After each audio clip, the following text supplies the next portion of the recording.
ದಿನದ ಕಾರ್ಯಕ್ರಮದೊಳಗೆ ವೆಂಕಟೇಶ್ ಕುಮಾರ್ನ ಗಾಯನ ಭಾಳ ಚಲೋ ಆಯ್ತು. ಆದರೆ ರಾಗದೊಳಗೆ ಶಾಸ್ತ್ರದ ಪ್ರಕಾರ ಸ್ವಲ್ಪ ಇನ್ನೂ ಅವಾಗ ತಿಳುವಳಿಕೆ ಕಡಿಮೆ ಹಿಂಗ ಬಂದದ್ದು.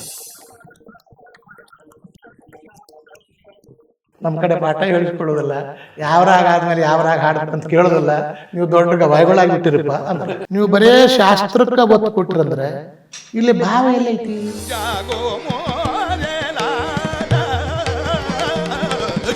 ಹಂಗಿದ್ರೆ ಮಾತ್ರ ನಾನು ಹಾಡ್ತೀನಿ, ಈ ಕಂಪೋಸ್ನ ಹಾಡೋದಿಲ್ಲ ಅಂತ ಹೇಳ್ತೀನಿ. ನನ್ನ ಪ್ರಾಮಾಣಿಕವಾಗಿ ಹೇಳ್ತೀನಿ. ನಾವು ಸಣ್ಣ ಹುಟ್ಟಿದ್ದಾಗ ಸಿನಿಮಾ ಸಂಗೀತ ಕೇಳ್ಕೊಂತ ಬಂದವ್ರು. ರವಿವರ್ಮನ ಕುಂಚದ ಕಲೆ ಬಲೆ ಯಾವ್ದಿದ್ರು ಹಾಡು ಹಾಡೆ, ಅದು ಸ್ವರದಾಗ ತಾಳದಾಗಿದ್ರು ಹಾಡ.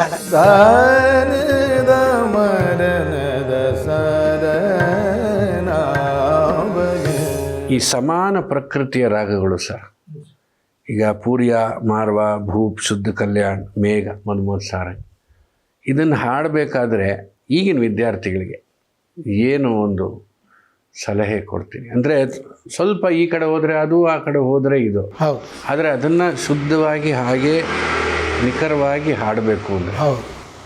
ಇಲ್ಲ, ಅದು ಸರ ನಾವು ಹೇಳಂಗೆ ಹೇಳ್ತೀವಿ. ನಮ್ಮ ಕೂಡ ಅಭ್ಯಾಸ ಮಾಡಿದ ಮಕ್ಕಳಿಗೆ ಕಲಿಸ್ತೀವಿ. ಈ ಪೂರಿ ಅಂದ್ರೆ ಹೆಂಗಿರ್ತದೆ, ಮಾರುವ ಅಂದ್ರೆ ಹೆಂಗಿರ್ತದೆ, ಹಾಡ್ಬೇಕಂದ್ರೆ ಅದನ್ನಾಳಾಗ ಅವರು ಹೇಳಿದ್ದನ್ನು ಬರೋಬ್ಬರಿ ಗ್ರಹಿಸಿ ಅದು ಧ್ವನಿಯೊಳಗೆ ಕೂಡೋ ಮಟ್ಟ ಅಭ್ಯಾಸ ಮಾಡ್ಬೇಕು. ಈಗ ನಾನು ಪೂರ್ಯ ಹಾಡ್ತೀನಿ, ಪೂರ್ಯ ಹಾಡಿದ ತಕ್ಷಣ ಎಲ್ಲೋ ಒಂದು ಕಡೆ ಮಾರ್ವಾದ ಭಾಸ ಬರ್ತದೆ, ಬರಬಾರ್ದು ಅದನ್ನು. ಹೌದು. ಈಗ ಬಂತು ಅಂದ್ಕೊಳ್ಳಿ ನನಗೆ ಗೊತ್ತಾಗ್ತದೆ, ಓ ಇಲ್ಲಿ ಏನೋ ಸ್ವಲ್ಪ ಮಿಸ್ಟೇಕ್ ಆಯಿತು. ಅದನ್ನು ಮಾರನೇ ದಿನ ಅದನ್ನು ತಿದ್ದುಕೋಬೇಕು ನಾನು. ಪೂರ್ಯ, ಮಾರ್ವ, ಸೋಹನಿ, ಸೋಹನಿ ಮೂರು ಒಂದೇ ಸ್ವರಗಳು.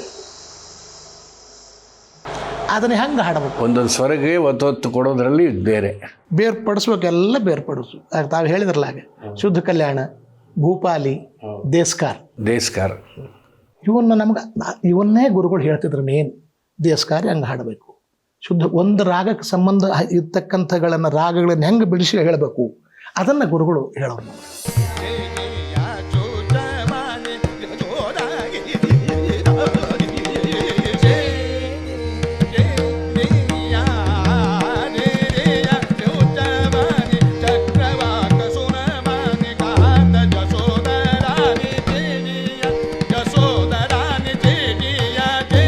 ಇದಕ್ಕೊಂದು ಉದಾಹರಣೆ ಹೇಳ್ತೇನೆ. ನಾ ಭಾಳ ಕಡೆ ಹೇಳಿನಿ. ಈ 1985-86 ನಮಗೆ ಬೆಳಗಾವದೊಳಗೆ ಆರ್ಟ್ ಸರ್ಕಲ್ನವರು ಒಂದು ಇದನ್ನು ಮಾಡಿದ್ರು, ಕಾನ್ಫರೆನ್ಸ್ 3 ದಿವಸದ್ದು, ಬರೀ ಗಾಯನದ್ದು. ದಿನಕ್ಕೆ 3 ಮಂದಿ ಹಾಡೋರು, ಒಬ್ಬೊಬ್ಬರು ಒಂದೊಂದು ತಾಸು. ಅವಾಗೆಲ್ಲ ದೊಡ್ಡ ದೊಡ್ಡವ್ರು ಇದ್ರಲ್ಲಿ ಬೆಳಗಾವಕ್ಕೆ, ಕೇಳೋರು, ಹಲ್ಲವ್ರು, ದೊಡ್ಡದು RN ಜೋಶಿ ಬುವ್ವ, RK ಬಿಜಾಪುರೆ, ಏನ್ರಿ ಭಾಳ ದೊಡ್ಡ ಜನ. ಅವಾಗ ನಂದು ಮೂರನೇ ದಿನ ಲಾಸ್ಟ್ ನಂದ ಇತ್ತು. 3ನೇ ದಿನಕ್ಕೆ ಕಾರ್ಯಕ್ರಮಕ್ಕೆ ಹೋದ್ವಿ, ಶುರುವಾಯಿತು ಗಾಯನ. ನಾನು ಶುರುವಿಗೆ ಯಮನ್ ಹಾಡಿದೆ.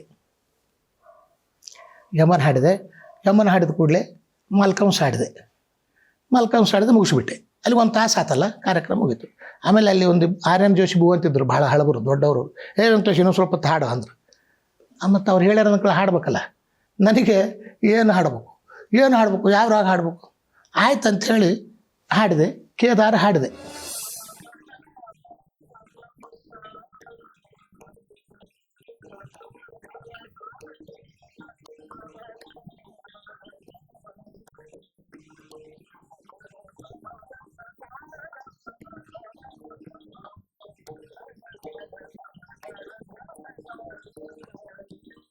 ಹಾಡಿದೆ ಆಯಿತು. ಅವನು ಬೆಳಿಗ್ಗೆ ಸಕಾಳಿ ಪೇಪರ್ನಾಗ ಬಂದುಬಿಡ್ತು ಎಲ್ಲ.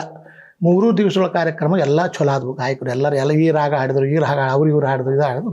3 ದಿನದ ಕಾರ್ಯಕ್ರಮದೊಳಗೆ ವೆಂಕಟೇಶ್ ಕುಮಾರ್ನ ಗಾಯನ ಭಾಳ ಚಲೋ ಆಯ್ತು. ಆದರೆ ಯಾವ ರಾಗ ಹಾಡಿದ ಮೇಲೆ ಯಾವ ರಾಗ ಹಾಡಬೇಕು ಅನ್ನೋದು ಸ್ವಲ್ಪ ಅವ್ನಿಗೆ ಯಾಕೋ ಮಿಸ್ಟೇಕ್ ಆಯಿತು ಅಂತ ಓದಿದ್ರು. ಹಿಂಗೆ ಬರೆದಿದ್ದು ಸ್ವಚ್ಛ. ಯಾಕಂದ್ರೆ ಅದು ಮಾಲ್ಕಂಸ್ ಹಾಡಿದ್ಮೇಲೆ ಕೇದಾರ ಹಾಡಕ್ಕೆ ಬರೋದಿಲ್ಲ ನಮ್ಮ ಶಾಸ್ತ್ರದ ಪ್ರಕಾರ. ಮಾಲ್ಕಂಸ್ ಭೈರವಿ ಥಾಟ್ ಹಿಂದೂಸ್ತಾನಿ ಒಳಗೆ, ಇದು ಕಲ್ಯಾಣ ಥಾಟ್. ಕ್ಲಿಯರ್ ಬರೆದ್ಬಿಟ್ಟಿದ್ದ, ಚಂದ ಹಾಡಿದ. 3 ದಿನದೊಳಗೆ ಒಂದೇ ಚಲೋ ಆತು. ಆದ್ರೆ ರಾಗದೊಳಗೆ ಶಾಸ್ತ್ರದ ಪ್ರಕಾರ ಸ್ವಲ್ಪ ಇನ್ನೂ ಅವಾಗ ತಿಳುವಳಿಕೆ ಕಡಿಮೆ ಹಿಂಗೆ ಬರ್ದಿದ್ದು ಬರೋಬ್ಬರು. ಆಮೇಲೆ ಅವ ಕುಲಕರ್ಣಿ ಅಂತಿದ್ರು ಸೆಕ್ರೆಟ್ರಿ ಬಂದವ. ನಾನು ಅಲ್ಲಿ ಗದಿನಾಗಿದ್ದವ. ನಾನು ಕೊಡ್ಬ ವೆಂಕಟೇಶ್ ಕುಮಾರ್ ಹೆಂಗೆ ಬರ್ದಾನವ, ಏನು ತಪ್ಪೈತೋ ಸರಿ ಅವ್ರಿಗೆ ಗೊತ್ತಿಲ್ಲ ಪಾಪ, ಸಂಗೀತ ಪ್ರೇಮ. ನಾ ಹೇಳಿದೆ ನನಗೇನು ಗೊತ್ತು, ನನಗೆ ಗೊತ್ತಿದ್ದು ನಾ ಹೇಳಿ ಕಾಡಲಿ, ನಾನೇನನ್ನವ ತಪ್ಪು ಸುಮ್ಮನೆ ಬರ್ದಾನ ಅಲ್ರವ, ಹೊಟ್ಟೆ ಕಿಚಲು ಬರ್ದಾನವ, ನಾನು ಹಾಡಿದ್ದ ಬರೋಬರಿ, ನಾ ಹಾಡಿದ್ದ ಬರೋಬರಿ, ಅವನು ಸುಮ್ಮನೆ ಬರೋದು ನನ್ನ ಮೇಲೆ ಹೊಟ್ಟೆ ಕಿಚ್ಚಿಲ್ಲ ಅಂತ ತಿಳುವಳಿಕಿಲ್ಲಲ್ಲ. ಅವಾಗ ಏನಾಯ್ತು ಇಲ್ಲ, ಅವಾಗೇನಂದ ಬೇಡ ನಿಮ್ಮ ಗುರುಗಳ ಕಡೆ ಹೋಗೋಣ, ಗುರುಗಳ ಕಡೆ ಹೋಗಿ ಕೇಳೋಣ, ಆ ಗುರುಗಳು ಏನಂತಾರೆ ಅದ್ರ ಮೇಲೆ ನಿರ್ಣಯ ತೊಗೊಳ್ಳೋಣ ಅಂತ. ಆಯ್ತು ಅಂತೇಳಿ ಗುರುಗಳ ಹತ್ರ ಕರ್ಕೊಂಡ್ಬಂದರು. ನಮ್ಮ ಗುರುಗಳು ಬಾವಿ ಕಟ್ಟಿ ಮೇಲೆ ಕೂತಿದ್ರು, ಹಲ್ಕಡ್ಡಿ ಅಂತ ಮಾಡ್ತಿದ್ರು ಅವ್ರು. ಅವಾಗ ಮತ್ತೆ ಬಂದು ಒಳಗೆ ಬಂದರು, ನಮಸ್ಕಾರ ಮಾಡಿ ನಾ ಹೇಳಿದೆ ಹಿಂಗೆ ಇವ್ರು ಕುಲಕರ್ಣಿ ಅಂತ ಹೇಳಿ ಆರ್ಟ್ ಸರ್ಕಲ್ ಸೆಕ್ರೆಟ್ರಿ ಇದ್ದಾರೆ, ಹಿಂಗೆ ಹೋಗಿದ್ದೆ ನಾನು ಕಾರ್ಯಕ್ರಮಕ್ಕೆ ಎಲ್ಲ ಹಿಂಗಾಯ್ತು, ಹಿಂಗೆ ಬರ್ದಾರ ಅಂತ ಹೇಳಿದ್ ನಾನು. ಎಲ್ಲಿ ಓದಂತ ಅವ್ರಿಗೆ ಮರಾಠಿ ತಿಳಿತಿದ್ದು ಗುರುಗಳಿಗೆ, ಮರಾಠಿ ಮಾತಾಡ್ತಿದ್ರು ನಮ್ಮ ಗುರುಗಳು. ಸುಮಾರು ಭಾಷೆ ಸಂಸ್ಕೃತ, ಹಿಂದಿ ಅಂತೂ ಸಹಿ ಸಂಸ್ಕೃತ, ಆಮೇಲೆ ಮರಾಠಿ ಚಂದ ಮಾತಾಡ್ತಿದ್ರು, ಚಂದ ಅಗದಿ ಮಾತು. ಆ ಮರಾಠಿ ಸಕಾಳಿ ಪೇಪರ್ ಓದಿದ್ರು ಅಲ್ಲಿ ಅವ್ರುಗಳ ಕಡೆ. ಓದಿದ ಕೂಡಲೇ ಅವರು ಅವ ಬರೋಬ್ಬರಿ ಬರ್ದಾನ ಅಂದರು, ಅವ ಬರೋಬ್ಬರಿ ಬರ್ದಾನ. ನೀವು ಬರೋದಿಲ್ಲ, ನಮ್ಮ ಕಡೆ ಪಾಠ ಹೇಳಿಸ್ಕೊಳ್ಳೋದಿಲ್ಲ, ಯಾವ್ರಾಗ ಆದ್ಮೇಲೆ ಯಾವ್ರಾಗ ಹಾಡ್ಬೇಕಂತ ಕೇಳೋದಿಲ್ಲ, ನೀವು ದೊಡ್ಡ ಗವಾಯಿಗಳಾಗಿ ಬಿಟ್ಟಿರಪ್ಪ ಅಂದ್ರೆ ಹಿಂಗಂದ್ರು. ಅದು ಒಂದು ನೆನಪಿಡ್ತಕ್ಕಂಥದ್ದು. ಹೌದು, ಅದು ಕೆಲವು ಸರಿ ಆಗುತ್ತೆ. ತುಂಬ ಪಕ್ಕದಲ್ಲಿರೋ ರಾಗ ಹಾಡಿದ್ರೆ ಅದು ಅದನ್ನೇ ದೃಢೀಕರಿಸಿ ಹಾಡೋವಂಥದ್ದಿದ್ರೆ ಸರಿ, ಆದರೆ ಅಷ್ಟು ಮೆಚುರಿಟಿ ಇಲ್ಲ ಅಂದಾಗ ತ್ರಾಸಾಗ್ತದೆ. ತ್ರಾಸಾಗಿ ಇವತ್ತಿನವರೆಗೂ ನನಗೆ ನನ್ನದೇ ಹೇಳ್ತೀನಿ, ಒಂದು 3 ಮಂದಿ ನಾ ಗಾಯನ ಕಾರ್ಯಕ್ರಮ ಇದ್ದಾಗ ಇಷ್ಟು ತ್ರಾಸ, ಯಾಕಂದರೆ ನನಗೆ ಮೂಡು ಚಂದ ಒಂದು ಶುದ್ಧ ಕಲ್ಯಾಣ ಹಾಡ್ಬೇಕಂತ ರಾಗ ಅವ ಹಾಡಿಬಿಟ್ಟಿರ್ತಾನೆ. ಇಲ್ಲಿ ಇಷ್ಟು ತ್ರಾಸ ಆಗ್ತದಲ್ಲ ಒಮ್ಮೊಮ್ಮೆ, ಅದು ಅವ ಗುರುನೇ ನೀನೇ ಪಾರು ಮಾಡಪ್ಪ. पायोजी मैंने राम रतन धन पायो, पायोजी मैंने राम रतन धन पायो, पायोजी मैंने. ಸಂಗೀತಗಾರರಿಗೆ ಸರ್ ಈಗೇನಾಗಿದೆ ಅಂದರೆ ಕೆಲವರು ಶಾಸ್ತ್ರ ಅಭ್ಯಾಸ ಮಾಡ್ತಾರೆ, ಲಕ್ಷಣ. ಹೌದು ಹೌದು. ಶಾಸ್ತ್ರ ಅಭ್ಯಾಸ ಮಾಡಿದವರು ನಾನು ನೋಡಿರೋ ಪ್ರಕಾರ, ನೀವು ಇನ್ನೂ ಹೆಚ್ಚು ನೋಡಿರ್ತೀರ, ಅವರು ಬರೀ ಶಾಸ್ತ್ರಕ್ಕೆ ಅವ್ರದ್ದು ಪರಿಮಿತಿ ಇರ್ತದೆ, ಹಾಡೋದಿಲ್ಲ ಅಥವಾ ನುಡಿಸೋದಿಲ್ಲ. ಆದರೆ ಶಾಸ್ತ್ರ ಎಷ್ಟು ಪರಿಚಯ ಇದ್ದರೆ ಅವನಿಗೆ ಒಳ್ಳೆಯದು ಕಲಾವಿದನಿಗೆ ಅಂತ. ಸರ್ ನನಗೆ ತಿಳಿದ ಮಟ್ಟಿಗೆ ನಾನೇನು ಹಾಡ್ತೀನಿ ಅದನ್ನು ಹೆಂಗೆ ಆಡ್ಬೇಕು ಅನ್ನೋದು ಶಾಸ್ತ್ರ ಅವನಿಗೆ ಅಷ್ಟು ತಿಳಿದ್ರೆ ಸಾಕು. ಯಾಕಂದ್ರೆ ತಮಗೆಲ್ಲ ಗೊತ್ತದ, ನಾನೇನು ವಿಶೇಷ ಹೇಳೋದಿಲ್ಲ. ಇದು ಎರಡೂ ಅದಾವ ಇದ್ರಾಗ. ಇದು ಗಾಯಕಿ ಮತ್ತು ನಾಯಕಿ. ನಾಯಕಿನೇ ಬೇರೆ, ಗಾಯಕಿನೇ ಬೇರೆ. ಈಗ ಗಾಯಕಿ ಇದ್ದವಾಗ ನಾಯಕಿದ್ದು ಬಹಳ ಪೂರ್ಣ ಮಾಹಿತಿ ಆ ಕಡೆ ಹೋತಂದ್ರೆ ಇವನು ಗಾಯಕಿನೇ ಹೋಗಿಬಿಡ್ತದೆ. ಹೌದು ಹೌದು. ಈಗ ನಾಯಕಿದ್ದವ ಗಾಯಕ ಸಮರ್ಥನೆ ಅವನು ಅಭ್ಯಾಸ ಮಾಡಿದ್ರೆ ಇನ್ನೂ ನಾಯಕಿ ಒಳಗೆ ಹೋಗ್ಬೋದವ. ಆದರೆ ಬರೀ ನಾಯಕಿ ಇದ್ದವ ಗಾಯಕಗೆ ಆಗ್ಲಿಕ್ಕೆ ಸಾಕಿನೇ ಇಲ್ಲ, ಅವ ಶಾಸ್ತ್ರದೊಳಗೆ ಇರ್ತಾನೆ. ಪುಸ್ತಕದಲ್ಲಿ ಕೊಟ್ಟಿರೋ ರೀತಿ ನಾವು ವೇದಿಕೆಯಲ್ಲಿ ಪ್ರದರ್ಶನ ಮಾಡೋದು ಬಹಳ ಕಷ್ಟ. ನಮ್ಮಲ್ಲೂ ಹಾಡುವನ ಗುಣದೋಷಗಳು ಅಂತ ಇದೆ. ಕತ್ತಿ ಎತ್ತಬಾರ್ದು, ಹೌದು, ನಮ್ಮ ಇದು ನರಗಳು ಕಾಣಬಾರ್ದು, ಹೌದು, ಅದೇನೇನೋ ಇದೆ. ಹೌದು. ನಾನು ಯಾವಾಗಲೂ ಒಂದು ಭೀಮಸೇನ್ ಜೋಶಿ ಅವ್ರ ಹಾಡು ನೋಡಿದಾಗ ಎಲ್ಲ ಮಾಡ್ತಾರೆ, ಆದರೆ ಅವ್ರ ವಾಯ್ಸ್ ಎಲ್ಲಿ ಯಾವಾಗ ಏನು ಮಾಡಿದ್ರು ಏನೂ ತೀರಾ ನೆಲಕ್ಕೂ ಬಗ್ತಾರೆ, ಆಕಾಶ ನೋಡ್ತಾರೆ, ಈ ಕಡೆ ನೋಡ್ತಾರೆ, ಈ ಕಡೆ ನೋಡ್ತಾರೆ, ಆದ್ರೆ ಧ್ವನಿ ಹಾಗೆ ಇರ್ತದೆ. ಅಲ್ಲಿ ಎಲ್ಲ ಹಿಂಗೆ ಬಂದ್ಬಿಡುತ್ತೆ. ಹಿಂಗೆ ಮಾಡಿದ್ರಂತ ಯಾರಿಗೂ ಅನಿಸೋದಿಲ್ಲ, ಅನಿಸೋದಿಲ್ಲ. ಅಂದರೆ ಪೂರ್ಣ ಪ್ರಮಾಣ ಸಂಗೀತದಲ್ಲಿ ಅದು ಮುಳುಗೋಗಿರುತ್ತೆ.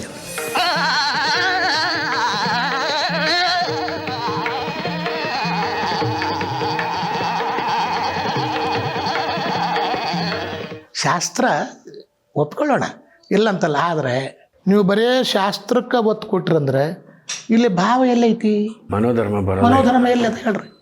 ಅದು ಪ್ರತಿ ಒಂದು ಸಂಗತಿ ಹಾಡಬೇಕಾದ್ರೂ ಶಾಸ್ತ್ರ ತಲೆ ಮುಂದೆ ಬರ್ತದೆ. ಈ ಸ್ವರ ಬರಬಾರ್ದು, ಇಲ್ಲಿ ಆ ಸ್ವರ ನಮ್ಮಲ್ಲಿ ನಾದಸ್ವರದವ್ರು ಇದ್ದಾರೆ ನೋಡಿ, ಚೆನ್ನಾಯ್ತಾರೆ ನಾದಸ್ವರದವರು. ಅವರು ಗಂಟೆಗಟ್ಟಲೆ ರಾಗಗಳ ಪ್ರಸ್ತುತಿ ಮಾಡ್ತಾರೆ. ನಮ್ಮಪ್ಪ ಹೇಳಿದ್ರು, ಅದು ಯಾಕೆ ಅಂದರೆ ಅವನಿಗೆ ಮಾಲ್ಕೋಲ್ಸ್ ಅಂದರೆ ನಮ್ಮಲ್ಲಿ ಹಿಂದೋಳ ಅಂದರೆ ಸಗಮದ ನೀಸ ಅಷ್ಟೇ, ಅವನು ಶಾಸ್ತ್ರ ನೋಡಿರಲ್ಲ, ಅದಕ್ಕೆ ಅಷ್ಟೊತ್ತು ಅವನ ರೀತಿ. Yes, correct. ನೀವು ಹೇಳ್ದಂಗೆ ಗಾಯಕಿ ನಾಯಕಿ ಅವು ಬೇರೆ ಬೇರೆ. ನಾವು ನಮ್ಮ ಸಂಗೀತದಲ್ಲಿ 2 ಇದೆ, ನಿಮ್ಗೆ ಗೊತ್ತಿರುತ್ತೆ, ನಾಯಕಿ ದರ್ಬಾರ್ ಅಂತ ಅಲ್ರಿ. ಹೌದು. ದರ್ಬಾರ್ಗೆ ಗಾ ಒತ್ತು ಕೊಟ್ರೆ ಒಂದೇ ಸ್ವರ, ಹಾಂ. ನಾಯಕಿಗೆ ನೀವು ಒತ್ತು ಕೊಡಬೇಕು. ಓಹೋ. ಅಂದರೆ ಕೀರ್ತನೆ ಹಾಡುವಾಗ ಗೊತ್ತಾಗ್ಬಿಡ್ತದೆ ಇದೇ ರಾಗ ಅಂತ. ಹಾಡುವಾಗ ಒಬ್ಬರು ದೊಡ್ಡ ವಿದ್ವಾಂಸರು ದರ್ಬಾರ್ ಹಾಡ್ತಿದ್ರು. ನಾಯಕಿ ಬಂದ್ಬಿಡ್ತು, ನೀವು ಹೇಳ್ದಂಗೆ ನುಸುಳ್ಬಿಡ್ತು. ಅದು ತಮಿಳ್ನಾಡಿನ ಘಟನೆ. ಯಾರೋ ಅವಾಗ ಇರ್ತಾರಲ್ಲ ಅಂದು ಎಲ್ಲ ತಿಳಿದಿರೋರು, ನಾಯಕಿ ಬಂದ್ಬಿಡ್ತು, ಕೂತ್ಕೋ, ನಾಯಕಿ ಇಲ್ಲದೆ ಇರೋ ದರ್ಬಾರ್ ಏನು ಚೆನ್ನಾಗಿರುತ್ತೆ, ಸುಮ್ಮನೆ ಕ್ಯಾ ಬಾತ್ ವಾ. ಇಲ್ಲ ಹಂಗೆ ಅವ ಕರೆ ಗಾಯಕ ಅಂತಂದ್ರೆ ಅಡ್ಡಿಲ್ಲ ಅವಾಗ. ನಾಯಕಿ ಇಲ್ಲದ ದರ್ಬಾರ್ ಎನ್ನಾತಿಕೆಯ ಅಂದರೆ ರಾಣಿ ಇಲ್ಲದೆ ಇರೋ ದರ್ಬಾರು ಅಂಥ ಮಾತ್ರಿ. ಇದು ತಾವು ಹೇಳ್ದಂಗೆ ಕೆಲವರು ಬರೀ ಈ ನಾಯಕಿ ಹೌದು, ನಾಯಕಿ ನೋಡರೆ, ಬರೀ ನಾಯಕಿ ನೋಡರೆ ಬರೀ ಅಲ್ಲಪ್ಪ. ನೀವು ಸಂಗೀತ ಇದು ಈಗ 10 ಮಂದಿ ಕೂತಿರ್ತಾರೆ, 10 ಮಂದಿ ಅವ್ರಿಗೆ ಖುಷಿ ಆಗಬೇಕು. ಆದ್ರೆ ಅವ್ರು ಖುಷಿ ಆಗ್ಬೇಕಂತೇಳಿ ಏನು ಬೇಕಾದ್ರೆ ಆಗ ಹಾಡೋದಲ್ಲ, ಅದು ಅಲ್ಲ. ಆ ಇತಿಮಿತಿನಲ್ಲಿ ಇತಿಮಿತಿಯಲ್ಲಿ ನಿಮಗೆ ಶಾಸ್ತ್ರ ಎಷ್ಟು ಬೇಕು ಅಷ್ಟು ಉಪಯೋಗ ಮಾಡಿಕೊಂಡು ಅಲ್ಲಿ ನೋಡಿ ಹಾಡಿಬಿಟ್ರೆ ಸಾಕಲ್ಲ. ಇಲ್ಲಾಂದ್ರೆ ಸಂಗೀತ ಬೆಳೆಯೋದು ಇಲ್ಲ. ಹೌದು, ಮೊದಲೇ ಶಾಸ್ತ್ರೀಯ ಸಂಗೀತ ಅಂದರೆ ಮೂಗು ತಿರ್ಸೋರು ಇರ್ತಾರೆ ಏನ್ರಿ. ನಿಮಗೆ ಯಾವತ್ತೂ ಸಿನಿಮಾದಲ್ಲಿ ಹಾಡೋ ಅವಕಾಶ ಬರಲಿಲ್ವ ಸರ್? ಬಂದಿತ್ತು ಸರ್. ಪುಟ್ಟರಾಜ ಗವಾಯಿಗಳು, ನಮ್ಮ ಗುರುಗಳು ಪಂಚಾಕ್ಷರ ಗವಾಯಿಗಳು ಬಂದಿತ್ತು. ನನಗೆ ಬೆಂಗಳೂರಿಗೆ ಹೋದೆ, ಕರ್ಕೊಂಡು ಹೋದರು. ನಮ್ಮೊಬ್ಬರು ಹಿರಿಯರಿದ್ದರು, ಬರ್ರಿ ಹೋಗೋಣ ಅಂಥೇಳಿ. ಒಂದು ಹಾಡಬೇಕು ಅಂತ. ನಾನು ಮತ್ತು ದೊಡ್ಡ ಗುರುಗಳದಲ್ಲ ಆಗಲಿ ಅಂಥೇಳಿ ಭಾಳ ನನಗೆ ಬೇಕಾಗಿದ್ದಿಲ್ಲ, ಆದರೂ ಇಚ್ಛೆ ಇದ್ದಿಲ್ಲ ನನಗೆ. ಆದರೂ ಗುರುಗಳದ್ದು ಅಂತಂದಾಗ ಹೋದೆ. ಹೋಗಿ ಹಿಂಗೆ ಒಂದು ಯಾವುದೋ ಹೋಟೆಲ್ದೊಳಗೆ ರೂಮ್ ಮಾಡಿದ್ರು, ಅದ್ರಲ್ಲಿ ಹೋಗಿ ಕೂಡ್ತೀವಿ. ಅದನ್ನು ಅವ್ರು ಸಂಗೀತ ಕಂಪೋಸರ್ ಮಾಡಿದ್ರು ಬಂದಿದ್ದಿಲ್ಲ, ಬೇರೆದವ್ರು ಬಂದಿದ್ದರು. ಅವರು ತೋರಿಸಿದ್ರು ಅದನ್ನು, ಇದರ ಹಾಡ್ಬೇಕು ನೀವು ಅಂಥೇಳಿ. ಅದು ಏನದ ಬಂದಿಶ್ ಕರೆಕ್ಟು, ಆದರೆ ಮೂಲ ಬಂದಿಶ್ ಏನು ರಾಗ ಇತ್ತಲ್ಲ ಆ ರಾಗದೊಳಗೆ ಇರಲಿಲ್ಲ. ಅವರು ಸ್ವಂತ ಮಾಡಿದ್ರು ಕಂಪೋಸ್ ಆ ಬಂದಿಷ್ನ. ನಾ ಹೇಳಿದೆ ನನಗೆ ಹಿಂಗೆ ಹಾಡೋದಿಲ್ಲ, ನಮ್ಮ ಗುರುಗಳು ನನಗೆ ಕಲಿಸಿದ್ರು ಆ ರಾಗ. ನಮ್ಮ ಜ್ಞಾನಯೋಗ ಪಂಚಾಕ್ಷರಗಳು ಪುಟ್ಟರಾಜಗಳು ಅವಂಥ ಗುರು ಅವ್ರು ಕಲಿಸಿದ್ದು ನನಗೆ ಇವರು ಕಲಿಸ್ಯಾರ. ಹಂಗಿದ್ರೆ ಮಾತ್ರ ನಾನು ಹಾಡ್ತೀನಿ, ಈ ಕಂಪೋಸ್ನ ಹಾಡೋದಿಲ್ಲ ಅಂತ ಹೇಳಿ ಬಂದೆ. ತಿಳಿದಿದ್ದೆ ಘಟನೆ, ಅದಕ್ಕೆ ಮತ್ತು ಸಿನಿಮಾ ಲಘು ಸಂಗೀತದ ಬಗ್ಗೆ ತಮ್ಮ ಅಭಿಪ್ರಾಯ?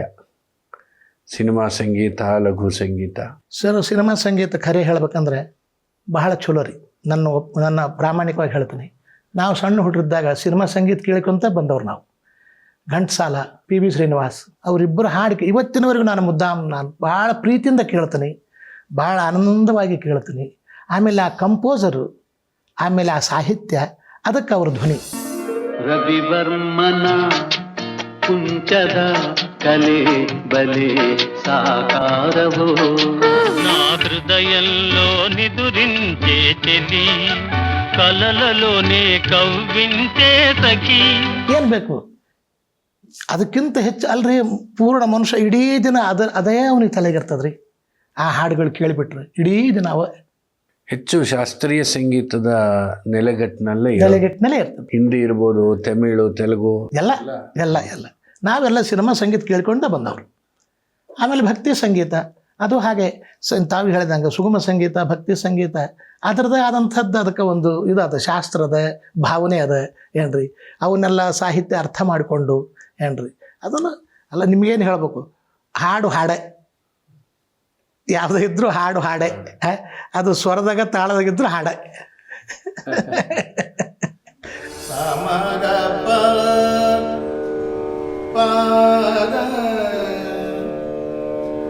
ಪಾದ